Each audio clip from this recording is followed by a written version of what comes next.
Hello guys, welcome to my new channel গরিবের রান্নাঘর। আজকে আমাদের নতুন এই চ্যানেলে তোমাদেরকে একটা সহজ রেসিপি করে দেখাবো, যেটার নাম হচ্ছে নিরামিষ পনির সাটে।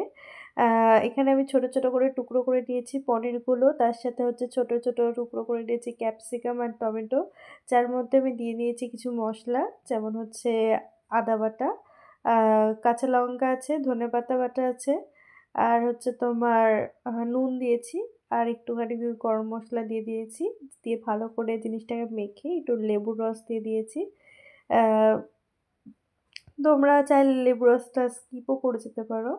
আ আমি দিয়েছি। ভালো করে এটাকে সুন্দর করে এটা আ মাখিয়ে নেবে জিনিসটাকে। দিয়ে আ বেশি মাখলে পনিরগুলো ভেঙে যেতে পারে। তাই অল্প একটু হালকা করে মেখে এরকম কাঠি পাওয়া যায়। ঠিক আছে? পনির সাটে তৈরির জন্য। এবার কাঠিতে ভরে নেবে। আর এখানে আমি একটা বাটিতে আ কর্নফ্লাওয়ার নিয়েছি ২ চামচ মতো, একটুখানি বেসন দিয়েছি। আর একটু কাসুরি মেথি দিয়েছি। আ তোমরা এটাও স্কিপ করতে পারো যদি না মনে হয় তো। আ তো একটুখানি জল দিয়ে দিলাম জিনিসটাকে, ব্যাটারটাকে যাতে তৈরি করতে পারি। আ এইবার ভালো করে এটা মেশাতে হবে। আমি আরেকটু জল দিয়ে নেব যাতে ব্যাটারটা সুন্দর হয়।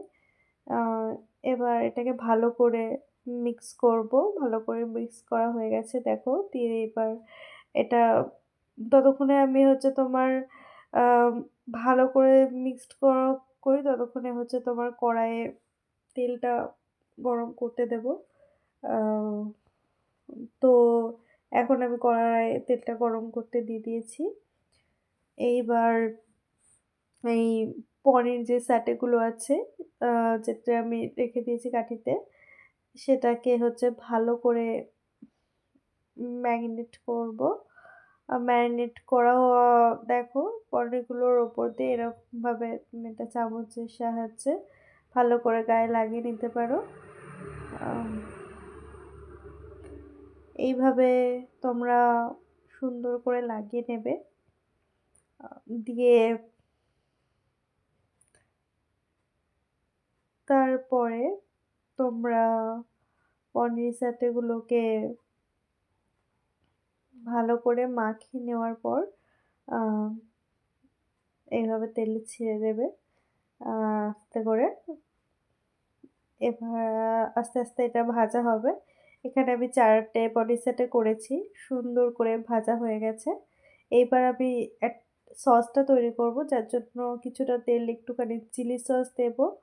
আ কিছুটা চিলি সস দেওয়ার পরে আ এর ভেতরে একটুখানি জল দিয়ে দেব।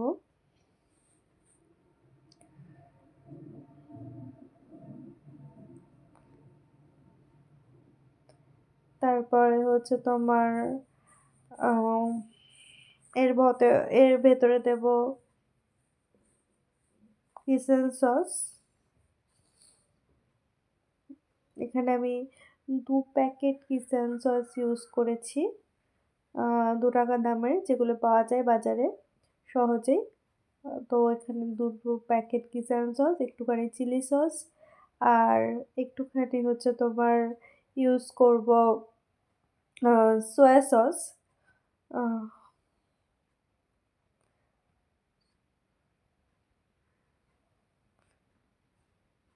আমি সোয়া সসটা দিয়ে দিলাম একটুখানি। এরপর আমি আ এটা ভালো করে একটুখানি জল দিয়ে নেড়ে নেব।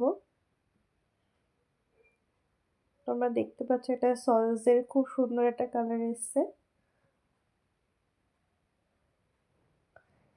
এইবার এর ভেতরে আমি একটুখানি ভিনিগার দিয়ে নেব, যাতে এটার টেস্টটা ঠিক থাকে।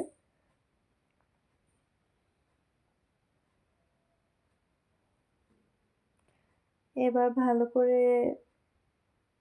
এটাকে নেড়ে দিয়ে এবার চিকেন স্যাটেগুলো আ ভাজা চিকেন স্যাটেগুলো ছেড়ে দিতে হবে। দিয়ে ভালো করে সসটা এর সাথে মাখিয়ে নিতে হবে। এভাবে আমি একটা, একটা করে ছেড়ে দিলাম। দিয়ে ভালো করে সসের সাথে মাখিয়ে নিলাম। তো এভাবেই রেডি হয়ে গেল আমাদের সুন্দর, সুন্দর চিকেন স্যাটেগুলো। Thank you.